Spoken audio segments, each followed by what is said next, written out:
안녕하십니까? 여러분은 혹시 돈이라는 것에 대해 깊이 생각해 보신 적이 있습니까? 우리는 흔히 돈이 많으면 행복할 것이다. 내 통장에 있는 돈은 다 내 것이다라고 생각하며 살아갑니다. 그래서 먹고 싶은 것, 입고 싶은 것을 참아가며 평생을 바쳐 통장의 숫자를 늘리는데 집착하곤 합니다. 한국 속담에 공술의 공수거, 공술의 공수거라는 말이 있습니다. 빈손으로 왔다가 빈손으로 간다는 뜻이지요. 하지만 머리로는 이 말을 이해하면서도 가슴으로는 받아들이지 못하는 것이 우리네 인간의 욕심인 것 같습니다. 그런데 만약 우리가 피땀 흘려 모은 그 돈이 사실은 내 것이 아니라면 어떨까요? 만약 우리가 그저 운명이 맡겨놓은 돈을 잠시 보관만 하고 있는 창고지기에 불과하다면요? 오늘은 중국 당나라 때 있었던 기이한 실화를 통해 우리가 평생 쫓아다니는 부의 진짜 주인이 과연 누구인지에 대해 이야기해보려 합니다. 이야기는 지금으로부터 1000년도 더 된 중국 당나라 첨부 시대로 거슬러 올라갑니다. 당시 업성 지역에는 왕시성을 가진 한 노인이 살고 있었습니다. 왕 노인은 그 지역에서 둘째가라면 서러울 정도의 엄청난 부자였습니다. 그가 가진 밭은 끝이 보이지 않았고 집안의 창고에는 쌀과 비단이 산처럼 쌓여 있었습니다. 사람들은 그를 보며 부러워했지만 정작 왕노인 부부의 삶을 들여다보면 기가 막힐 노릇이었습니다. 그들은 지독한 구두쇠, 요즘 말로 하면 천하의 수전노였습니다.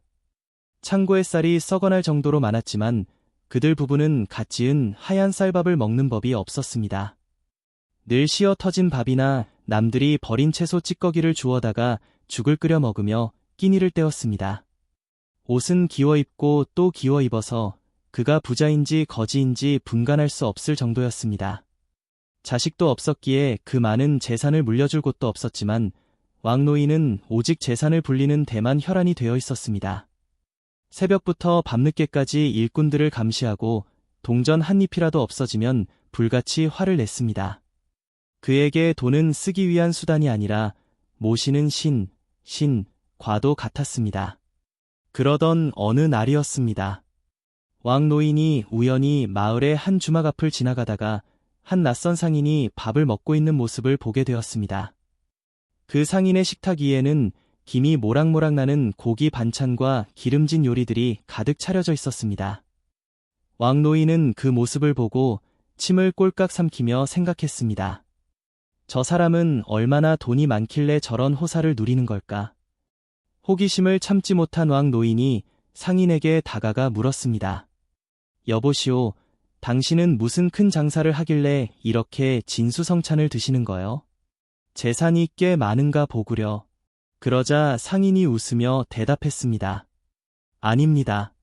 어르신, 저는 그저 약초와 향신료를 파는 작은 장사꾼일 뿐입니다. 제 전 재산이라고 해봐야 동전 5000냥이 전부이지요. 왕 노인은 깜짝 놀랐습니다. 아니, 겨우 5000냥밖에 없으면서 이렇게 비싼 음식을 먹는단 말이오? 아깝지도 않소? 그러자 상인은 정색하며 왕 노인에게 이렇게 말했습니다. 어르신, 돈이란 돌고 도는 것입니다. 저는 열심히 일해서 번 돈으로 맛있는 것을 먹고 좋은 옷을 입으며 제 인생을 즐깁니다. 그리고 남은 돈으로 다시 장사 미천을 삼지요. 내일 당장 죽을지도 모르는 게 사람 목숨인데 쓰지도 못할 돈을 쌓아두기만 해서 무엇하겠습니까? 그것은 돈의 주인이 아니라 돈의 노예가 되는 길이지요. 그 말을 들은 왕 노인은 마치 머리를 망치로 얻어맞은 듯한 충격을 받았습니다. 평생 수만금의 재산을 모았지만 따뜻한 밥 한 끼 제대로 먹어보지 못한 자신의 처지가 너무나 한심하게 느껴졌습니다. 그렇구나. 저 상인의 말이 맞다. 나는 자식도 없는데 이 많은 재산을 껴안고 죽어서 무엇하겠는가. 집으로 돌아온 왕 노인은 아내를 불러 선언했습니다. 여보, 우리도 이제 사람답게 살아봅시다.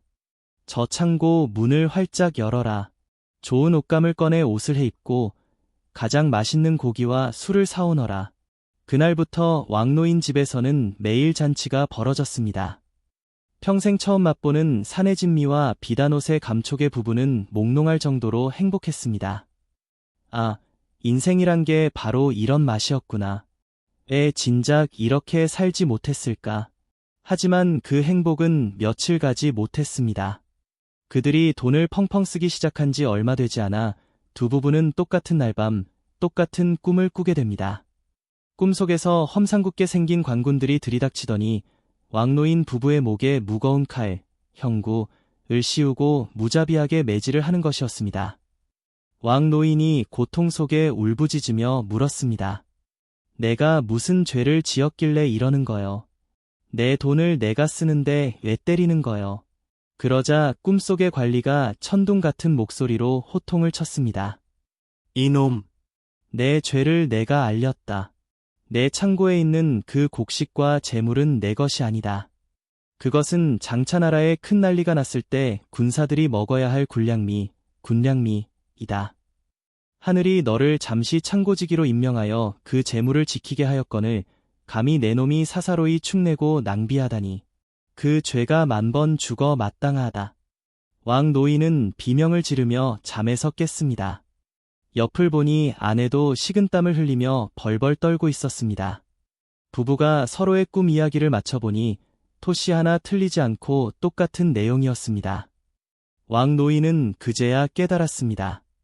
자신의 그 지독했던 구두쇠 성격조차 사실은 하늘이 그 재물을 보존하기 위해 자신에게 심어놓은 본능이었음을 말입니다. 두려움에 휩싸인 왕노인 부부는 다시 예전처럼 거친 밥을 먹으며 숨죽여 살았고 시름시름 앓다가 몇 년 뒤 세상을 떠나고 말았습니다. 그리고 얼마 지나지 않아 역사적으로 유명한 안사의 난, 안녹산의 난이 일어났습니다. 반란군과 관군의 치열한 전쟁으로 온 나라가 불타오르고 백성들은 굶주림에 시달렸습니다.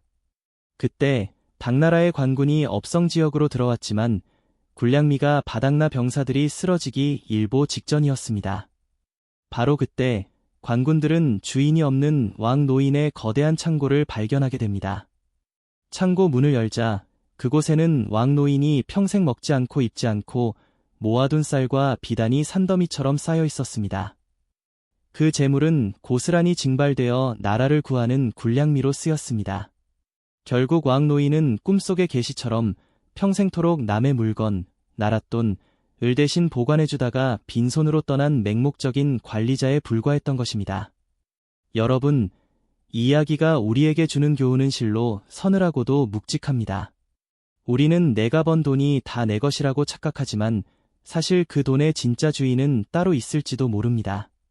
돈은 흐르는 물과 같아서 내 손에 잠시 머물러 있을 때 가치 있게 쓰지 않으면 결국 운명은 그 돈을 다른 곳으로 흘려보내버립니다.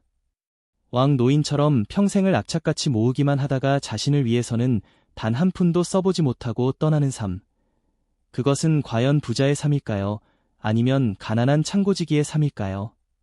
지금 여러분의 통장에 혹은 지갑에 돈이 있다면 오늘만큼은 자신을 위해 그리고 사랑하는 사람들을 위해 기쁘게 사용해 보십시오.